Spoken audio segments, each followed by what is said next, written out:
Walk out before I humiliate you, old man. My name is Steven. I'm 51, and I spent 12 years in Special Forces before settling in Denver, Colorado. The kid puffing out his chest thinks his muscles make him a threat. His name's Jake, and he's been training my wife Diana for 3 months. Long sessions, late-night texts, the kind of attention that catches a husband's eye. I stood in the doorway of Powerflex Gym, watching him strut toward me with the confidence of youth. The evening crowd buzzed around us, office workers sweating off the day, college kids flexing for attention.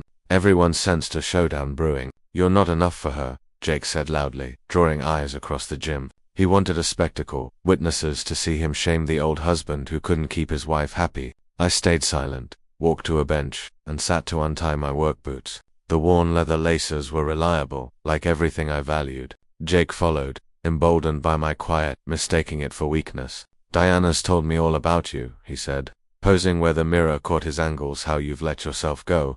How you don't care for your body anymore." Gym-goers gathered, phones likely recording. Social media thrives on this older guy schooled by a young trainer. A ready-made story. I slipped off my right boot, setting it neatly beside the bench. Jake kept talking, performing for his crowd. He had solid muscle tone, probably from 2-hour daily workouts. Strict diet, supplements, the look of strength that impresses those who don't know real power. "Last chance, old man," Jake said, cracking his knuckles. "Leave now, and maybe I'll break it gently to Diana when she asks about you." I worked on my left boot, taking my time. The crowd grew restless, craving action, eager to see youth clash with age, new bravado against old pride. They didn't realize the key moment had passed. By making this public, Jake had already lost. I finished the laces and looked at him for the first time since entering. "Done talking, son. Diana and I met 15 years ago as I left the military. She was a bank manager, all sharp suits and warm smiles.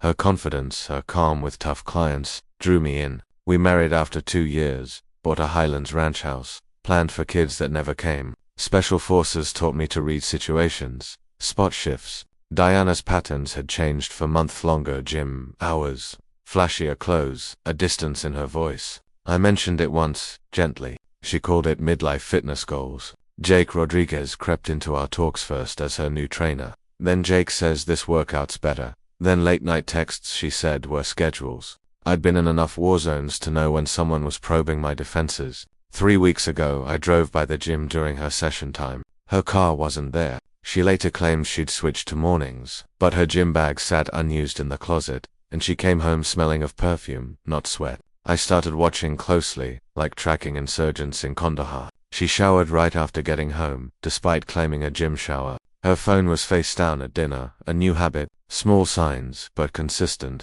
Yesterday, I saw them at a downtown coffee shop, not a workout, just Diana laughing, touching Jake's arm, in a way wives don't touch trainers. They didn't see me, but I saw enough. Jake thought he was the first young guy to turn an older woman's head, that his youth and biceps outdid me. He didn't know Special Forces taught more than fitness, patience, timing, precision. I'd ignored the signs too long, trusted when I should have checked, given Diana leeway when doubt was justified. My mistake. But Jake's was bigger. He made it personal, public, about respect. I stood, boots secured. Jake kept talking, playing the cocky stud. He didn't know his words were about to cost him everything. "So, what's it gonna be, old man?" he asked, squaring up. "Gonna do something or just sit there like at home?" That jab stung not for pain, but for confirming Diana shared our private life, painting me as the neglectful husband. I tied my shoes, stood slowly, stretching my back. Jake saw it as age slowing me. He was half. I'm 51, not 25. But those years taught what his gym sessions couldn't. "Jake," I said evenly, "you've trained my wife 3 months. He smirked, thinking I'd joined his game. "Yep, and she's real committed to her fitness." The crowd chuckled at the hint. Jake leaned into it, flexing for attention, feeding off their gaze, building his brand on my shame. "Committed," I said, nodding. "Good. Diana always sees things through." My tone made him pause, but he doubled down. "Maybe take notes, old. Learn how to keep a woman hooked." I scanned the gym, 43 people watching, most filming, 2 exits, one behind Jake, one left. He stood weight forward, a boxer's pose from some online video. Good for show, bad for real fights. "Know what I learned in 12 years Special Forces, Jake?" I asked, loosening my shoulders. Patience, waiting for the perfect moment. His grin widened. "Special Forces, huh? And I'm a Green Beret." The crowd laughed. siding with the young bull ready to topple the old man. He moved closer, likely planning to grab my shirt, push me for the cameras. Then I smiled, not the polite one I'd worn, but the one my unit knew before we stormed a compound. "You're right about one thing, Jake," I said, settling into a stance he wouldn't know. "This is already done." He swung a right cross, all gym muscle behind it, aiming for my jaw before 43 witnesses. Poor kid didn't know what he'd started. His punch came like he'd rehearsed it. Power, no skill. I shifted left, his fist missing my ear by inches. His momentum pulled him forward, off balance, and I nudged his shoulder lightly. He stumbled into a weight rack, 45-pound plates crashing like thunder. The crowd laughed, shocked. Jake scrambled up, face flushed, seeing his humiliation filmed by all. "Lucky move, old man," he growled, voice shaky. "Was it?" I asked, still in place. He charged low, a tackle from football fantasies. Great for gym brothers, not real fights. I stepped aside, guiding his momentum face first into a rowing machine. The thud echoed. He bounced off, hitting the floor, hair messy, confidence fading. "What the hell?" he gasped, pushing up. "You're telegraphing," I said calmly. "Right shoulder drops before a punch. You lean before charging. Rookie errors." The gym fell quiet, save for recording phones. Jake's tough guy act crumbled live. He looked around, realizing his show wasn't going as planned. "Fight me like a man," he yelled, lunging again. I caught his wrist mid-swing, redirected him into the leg press. He hit it sideways, the crash shaking the floor. More phones filmed, likely streaming. Jake panted, sweat soaking his shirt, his smirk gone, panic rising. This wasn't the easy win he'd promised. "How are you doing this?" he demanded, wiping blood from his lip. 12 years Special Forces, I said. "You thought I made that up?" His eyes narrowed, sensing his mistake, but pride kept him from backing off. "Not with the crowd watching." "I'm not scared of what you were," he spat. "You're just old now."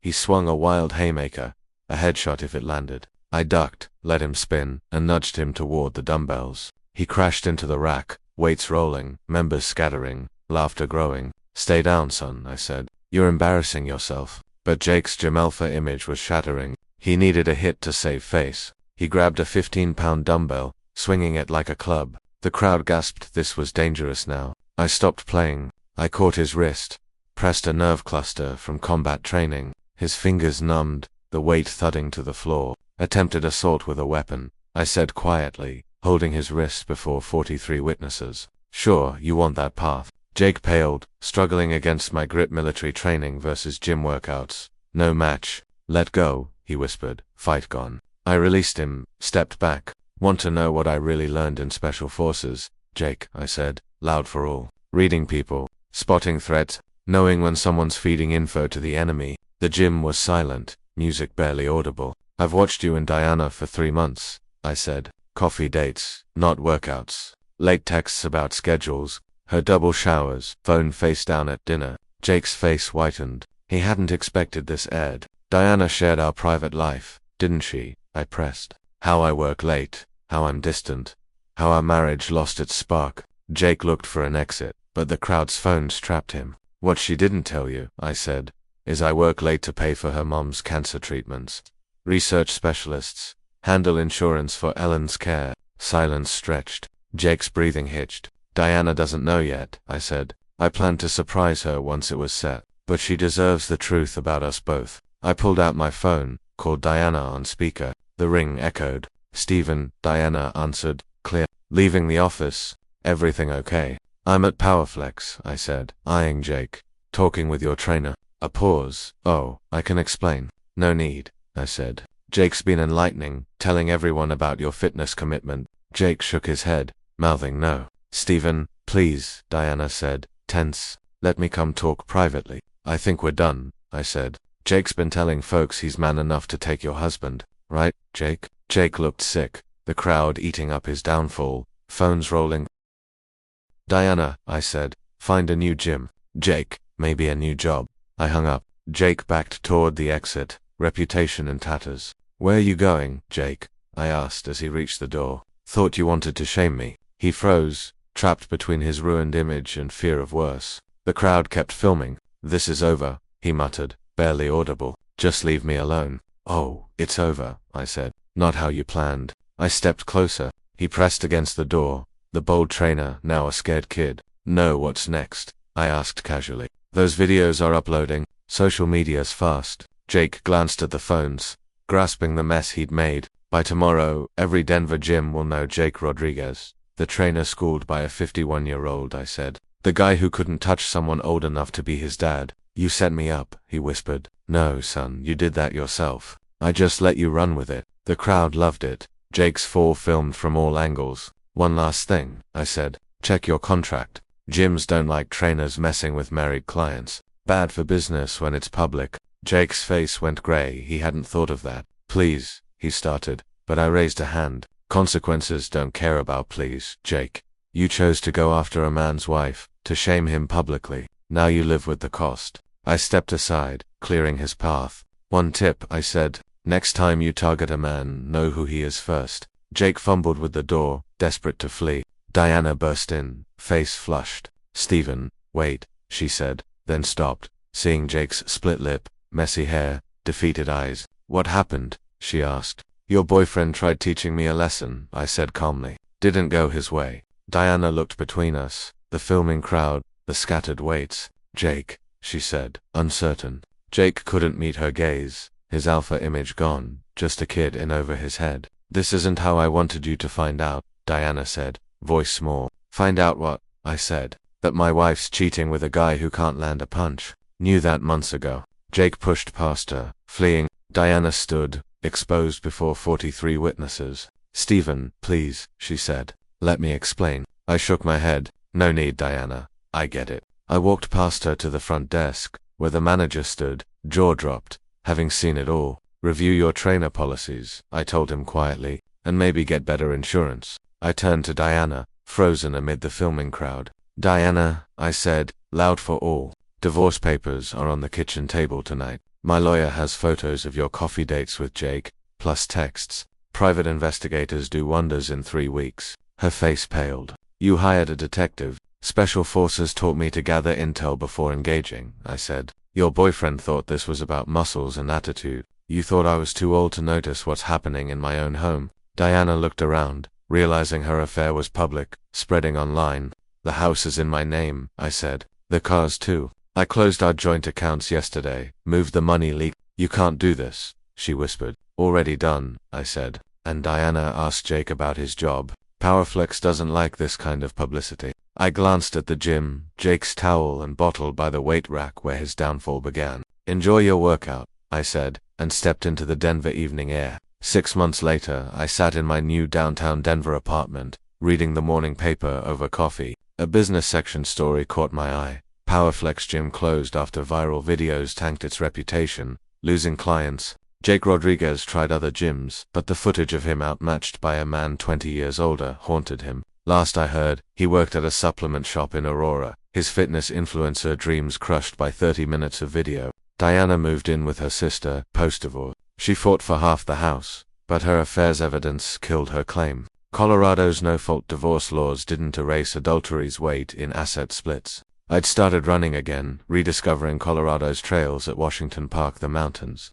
Crisp air, endless possibility. My phone buzzed with a text from my sister in California. Saw the gym videos online. Proud of you for keeping it classy. I smiled, pocketing the phone. The videos went viral, not as Jake hoped, but as a lesson in real versus fake strength. That evening, I drove to the Rockies, watching the sunset. For the first time in months, I felt at peace. Jake Rodriguez became a cautionary tale in Denver's fitness scene, his humiliation looping online, ruining his career. Diana faced her own fallout, her affair public, losing her marriage and social standing, rebuilding under her betrayal's shadow. The viral videos locked in their choices, ensuring consequences stuck. Sometimes, the best response to betrayal isn't anger or violence, but patience, letting people show their true selves and face the natural outcomes of their actions.